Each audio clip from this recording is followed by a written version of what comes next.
Okay, hello everybody. Welcome to this mini episode of Lean in Olympia. I'm Corey Passons. I'm Meg Martin.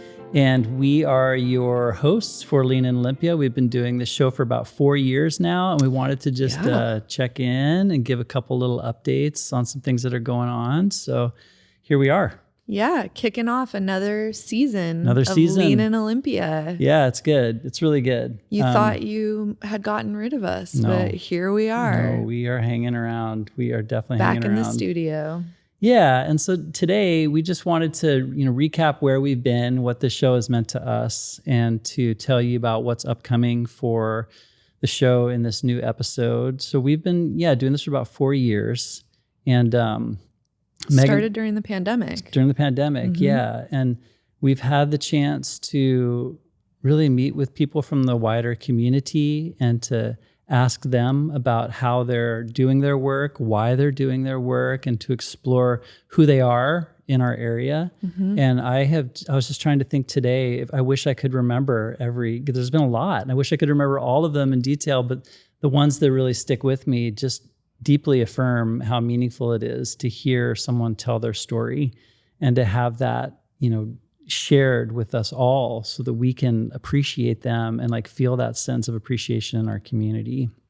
Yeah, definitely. And I think something that I have thought about a lot that we picked up last season was trying to start to weave together this community definition of what hope means, mm-hmm. and asking all of our guests, mm-hmm. How do they define hope and in their organizations or in their own personal lives. And I think that now more than in other times, but also just with the spirit of this show when it started, mm-hmm. was wanting to highlight what really is the expression of our community here in Olympia, and mm-hmm. how do we use this platform to lift people up, to highlight different things, and mm-hmm. to really start to show what this beautiful fabric of our community is. Mm-hmm. And I think we've really done that in a lot of ways, and mm-hmm.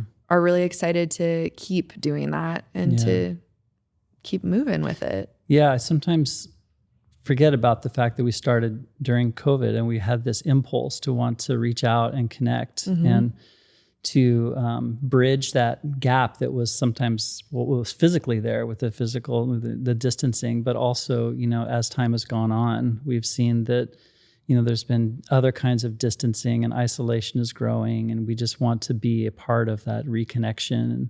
And this place has really felt like that to me. Yeah. We're really excited to be back here in the studio with Sky Bear Media, mm-hmm. an amazing local media company that we've been working with for a while now. And they built us this beautiful living room set. Mm-hmm. So we're very happy to be here. And we are going to change the format slightly to going to monthly productions. Mm-hmm. So Corey and I are going to trade off each month, hosting on different topics. A lot of what people who've been following us over the years might be used to, highlighting community organizations, people working in the spheres of faith and spirituality, community organizing, mm-hmm. social justice work, housing and homelessness, addiction, mental health, small business, mm-hmm. Volunteerism, all sorts of different topics that, as our fun tagline says, mm-hmm. connect us, mm-hmm. With humanity, connection, belief. And so we're going to just keep on bringing amazing guests and topics to you. Yeah, we were talking about how fast the news cycles run these days, and that Lean In is a chance to kind of slow down and to settle in with guests. And my emphasis on the shows in the past years has been with people who are, artists, innovators, thinkers, people who are influencing and leading faith communities and communities of belief and spirituality. whether that's formalized spirituality or not, or people affiliated with our network and Interfaith Works or not.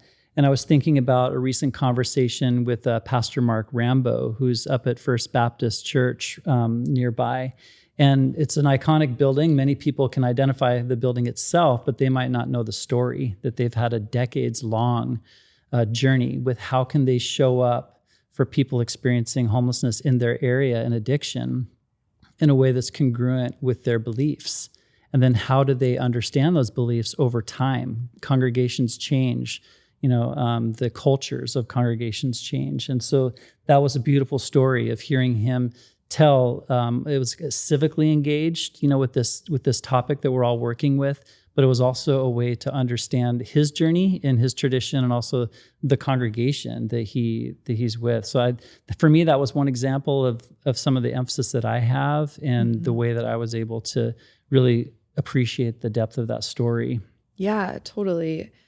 I think about a couple of things. One was that I did a series where I highlighted the city's response to homelessness in a few different episodes over time, where we had on the city homeless response coordinator, Kim Condrat, to talk about all the ways that the city was responding to homelessness on the street. And then also the city affordable housing director at the time, Darian Lightfoot, to talk about the investments in affordable housing that were happening.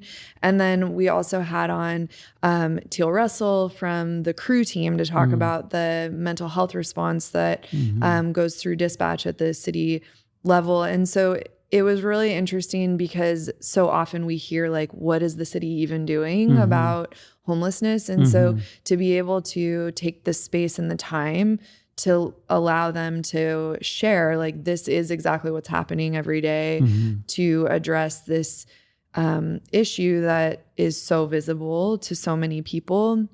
And often city government or local government is sort of shrouded and people don't really know what the processes are, how to get involved, or what's really happening. And so that was something that we wouldn't have time for normally in the day-to-day. Yeah. Because in our organization, in Interfaith Works, we're deeply connected with those civic structures and those actions. And because we're one of the largest regional providers of social services for those experiencing homelessness, we're in talks with them all the time. We're communicating with them, and to tell that story, to tell our story of engagement with the community is complicated, and it takes some time to share the people that we're in conversation with and talk with them about it. And then we also are, a coalition of faith-based communities and affiliate organizations in our region, and each of those communities, roughly, 30 or so affiliated with Interfaith Works, each of them have a really unique story, and they have a unique history, and these congregations are engaged in our community too. So we're not just telling the story of what's happening inside the org, we're talking about how we're connected, outside of the org too. So just taking the time to explain that and share those stories. Yeah, totally. I think too, making the connection between how people's individual stories bring them to the bigger picture as well.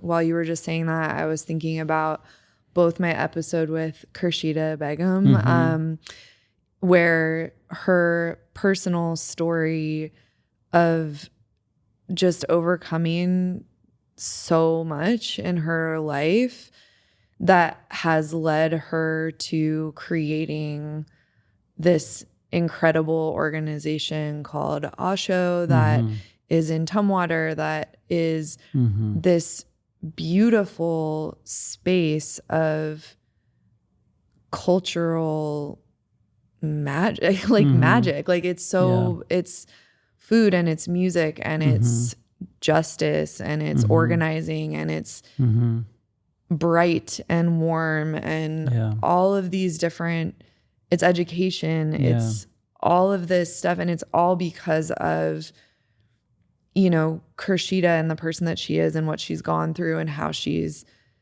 expresses her love in the world. And I think about also my episode that I did out of Unity Commons apartments with the residents that were had lived in the shelter, the Interfaith Work shelter, for so many years with no options for housing until the Unity Commons building was built. And then they were among the first residents to move into their own apartments there.